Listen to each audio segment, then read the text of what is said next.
Tiga karomah yang dimiliki Aba Guru Sekumpul atau yang dikenal Kiai Haji Zaini Abdul Ghani. Yang pertama, beliau disebut oleh Kiai Hamid sebagai Gubernur Kalimantan. Dan kemudian yang kedua, karomah beliau adalah hafal Al-Quran di usia dini sekaligus tafsirnya.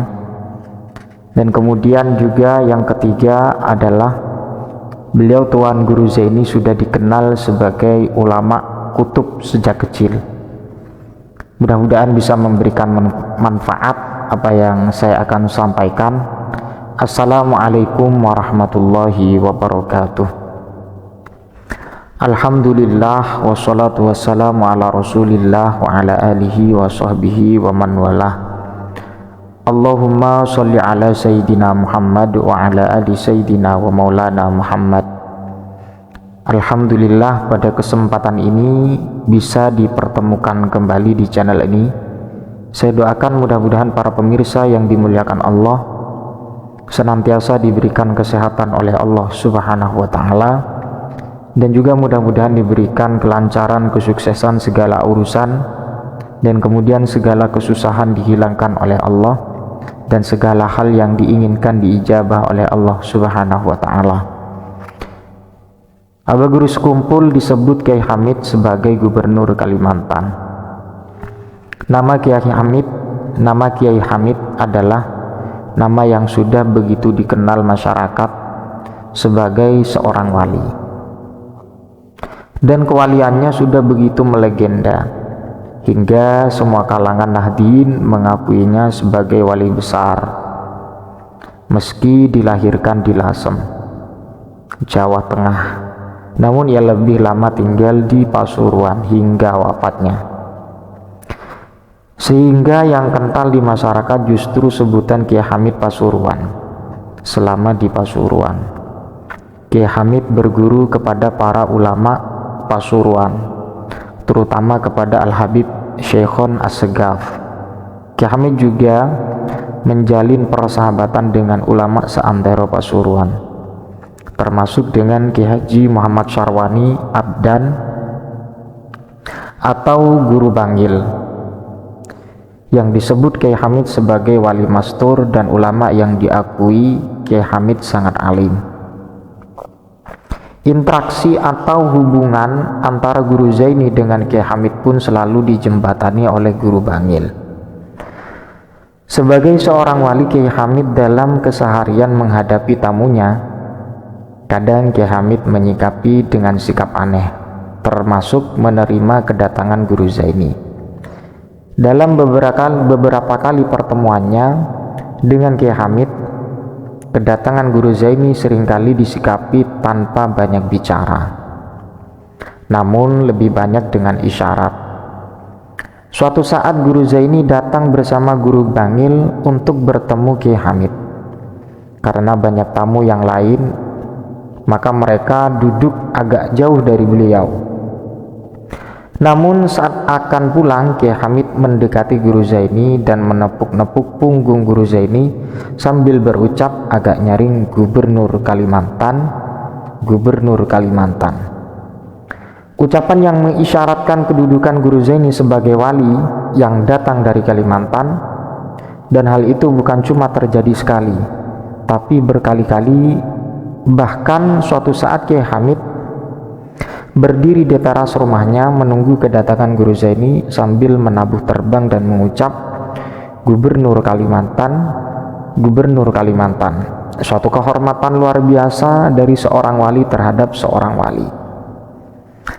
Kemudian keanehan yang kedua, Aba Guru Sekumpul hafal Al-Quran dan tafsirnya di usia muda. Al-Quran sebagai kitab suci yang sudah semestinya menjadi bacaan wajib bagi setiap individu muslim. Sebagai bacaan wajib, sudah seharusnya keluarga kita, putra putri kita senantiasa akrab dengan bacaan Al-Quran. Dari sana akan terbentuk generasi Qurani, yaitu generasi yang senantiasa gerik sikap dan akhlaknya selalu bercermin kepada Al-Quran. Karenanya tidak berlebihan jika para ulama salaf sangat menguatkan pengenalan mereka kepada Al-Quran sejak dini. sehingga banyak dari mereka yang hafal Al-Quran di usia dini. Guru Zaini yang sejak kecil sudah dididik rumah tangga bernuansa agama yang kental, maka kecintaan terhadap Al-Quran tentu sudah tertancap begitu kuat.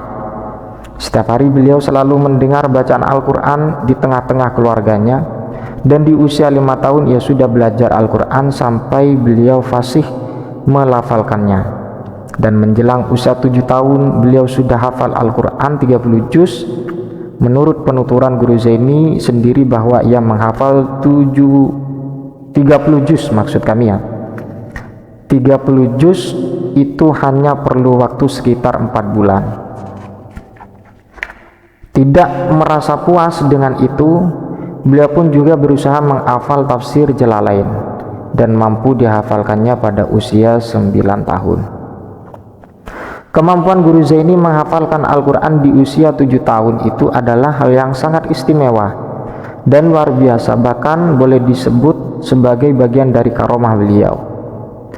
Apalagi jika melihat kondisi dan situasi saat itu yang dari segi lingkungan pun tidak selalu kondusif dan mendukung.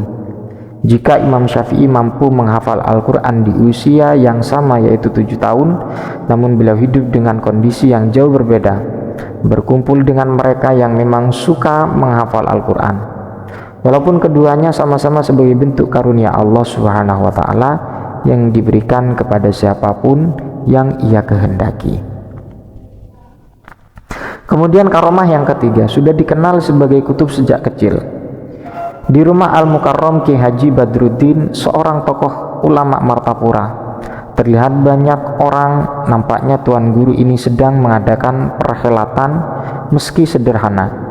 Namun nampak para ulama yang banyak berkumpul di rumahnya.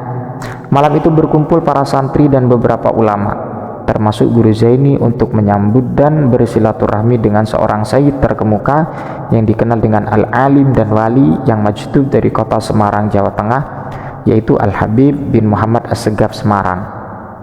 Usai acara, para jemaah yang hadir sebelum pulang menyempatkan untuk bersalaman dengan Al-Habib Ahmad. Guru Zaini saat itu diminta untuk mendampingi sang Habib.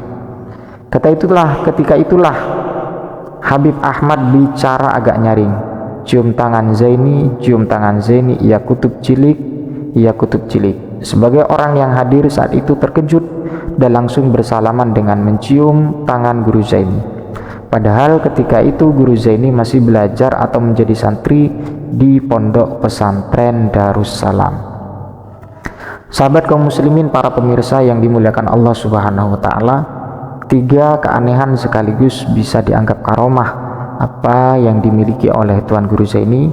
Mudah-mudahan bisa tambahan ilmu bagi kita, tapi kita tetap senantiasa istiqomah beribadah kepada Allah, menjunjung tinggi nilai-nilai syariat, apalagi yang bersifat hukum wajib, sholat, zakat, puasa, dan seterusnya. Dan jangan lupa tetap berzikir mendekatkan diri kepada Allah Subhanahu wa Ta'ala. Sahabat yang dimuliakan Allah, mohon maaf atas segala kehilafan dan kekurangan. Wallahul muwaffiq ila aqwamit thoriq. Ihdinas siratal mustaqim. Assalamualaikum warahmatullahi wabarakatuh.